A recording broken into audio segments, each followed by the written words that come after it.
Random House Audio presents The 7 Stages of Motherhood, Making the Most of Your Life as a Mom. This is the author, Pleshette Murphy.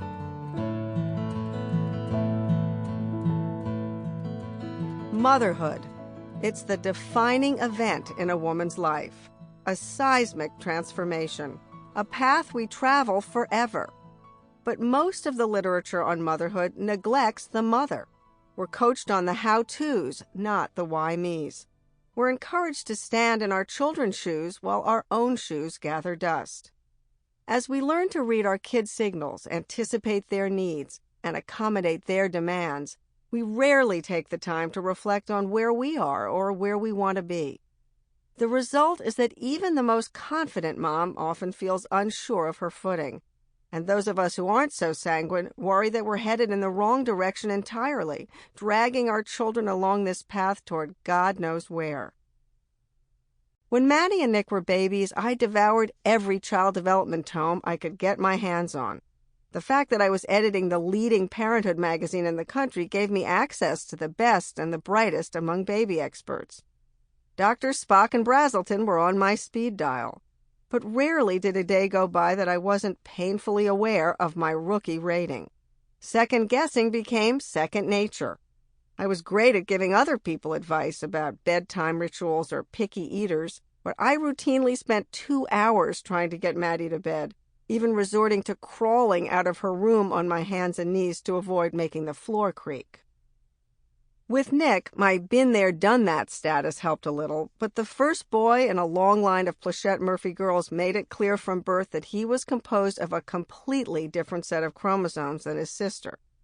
For every stretch of road I felt prepared to walk, there were 4 unexpected turns that brought me face to face with my own insecurities.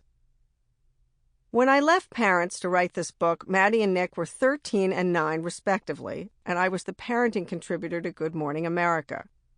Viewers who emailed me questions routinely addressed me as Dr. Murphy, conferring a degree of expertise and a credential I hardly deserved. But I did have decades of cumulative knowledge. Not my own, but that of hundreds of moms, child development experts, and researchers I had met and interviewed over the years. If there was one thing I learned, it was the simple yet ironic fact that motherhood is the great equalizer. Become a mother and join a sorority that bridges millennia and miles. But as much as we all have in common, each of us is unique. And as quickly as our children change, we do too. The mother your baby knew is not the same person 10 months, let alone 10 years later. Child number 3 experiences a different mom than the one his older siblings knew. And of course, the entire family evolves and develops along with each child. As Erik Erikson observed in Childhood and Society, this weak and changing little being moves the whole family along. Babies control and bring up their families as much as they are controlled by them. In fact, we may say that the family brings up a baby by being brought up by him. We watch our children grow and change at a furious rate, panting to keep up, or if we're lucky, to stay one step ahead.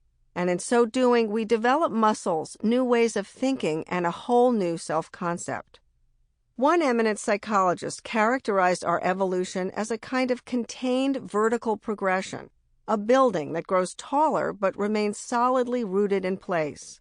Our children, on the other hand, are always pushing outward and away. While children move themselves as individuals separate from their mothers, women evolve from one maternal identity to another, writes Rosika Parker in her book Torn in Two. Thus they move from being a mother supporting a head, to a mother pushing a buggy, to a mother holding a hand, to a mother waving a hand, to a mother waiting for a hand to hold. But always a mother. Theirs is a vertical development compared to their children's more horizontal growth away from them. No matter how we choose to characterize our maternal development, we accept that we'll never be the same. There's no going back. Yet our children want us to remain the same, to be that predictable, unconditionally loving anchor they need to cling to. Sometimes we can pull it off. When the storm clouds gather, we're there, unchanging and available, giving of ourselves in ways we never dreamed possible. But there are other times when our own needs must come first, or when our ability to be flexible and empathic is undermined by anxiety, fatigue, anger, work, other relationships, past hurts, or all of the above. How do you attend to your own developmental needs at each stage of your child's life? And why is that so important? That's what this book is about. I want mothers to realize that every stage of a child's life presents specific challenges, and there are good, bad, and better ways of handling those issues. But it's only by turning the telescope around that you can focus on what's really important. Knowing thyself is never more critical than when those 2 little stripes of pink show up in the plastic window. One of my favorite illustrations of this comes from Nature's Thumbprint, a book on identical twins and the age-old nature-nurture question. The authors describe identical girls separated at birth and raised by very different moms. Interviewed about their girls' then 2.5 behavior, one of the mothers complained bitterly about her daughter's eating habits. She won't touch anything I give her. No mashed potatoes, no bananas, nothing without cinnamon. Everything has to have cinnamon on it. I'm really at my wit's end with her about this. The other mother, asked about her daughter's eating habits, replied, "She eats well. As a matter of fact, as long as I put cinnamon on her food, she'll eat anything." We don't have to put cinnamon on everything to raise happy, healthy children. But we do have to spend as much time or just enough time on our own physical, emotional, cognitive, and social growth to make the most of the years we spend raising our kids. And those years will fly by so fast it takes your breath away. Mothers with older children will tell you that when you stand on the bridge you've built and watch your children cross over and away into adulthood, you'll experience the pain of regret along with elation. You mourn the moments that slip through your fingers and at the same time realize that very few of the mistakes you made really mattered in the long run. One thing is certain, if you happen to glance into the water below, you'll see a reflection that is formed, dissolved, then formed again by countless memories, cast like pebbles by the children you love. Stage 1. Altered states. Pregnancy, birth, and the 4th trimester. I was 31 when I became pregnant with our first child.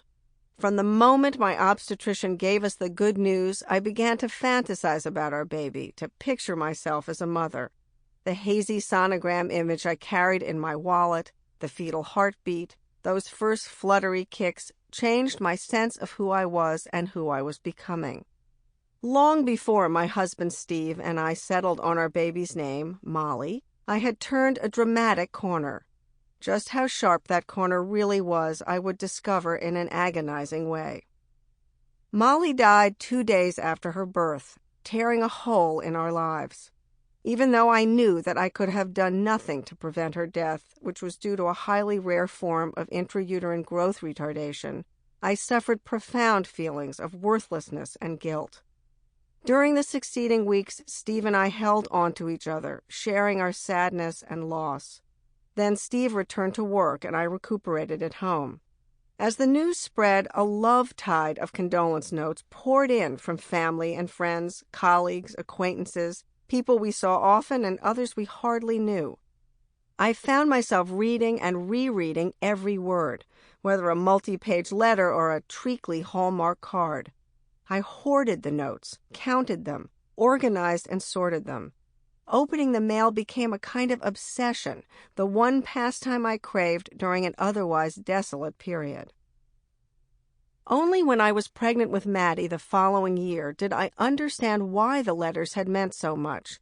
Having planned for months to be a mother, redefining myself in terms of our baby and our new life as a family, I suddenly felt as though I had no purpose, no handle on where to go from there.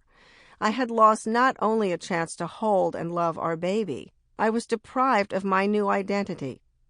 For the better part of a year, I had carried a vision of myself and of Molly that informed every minute of my day and affected my dreams at night. Losing her meant losing me. Sample complete. Ready to continue?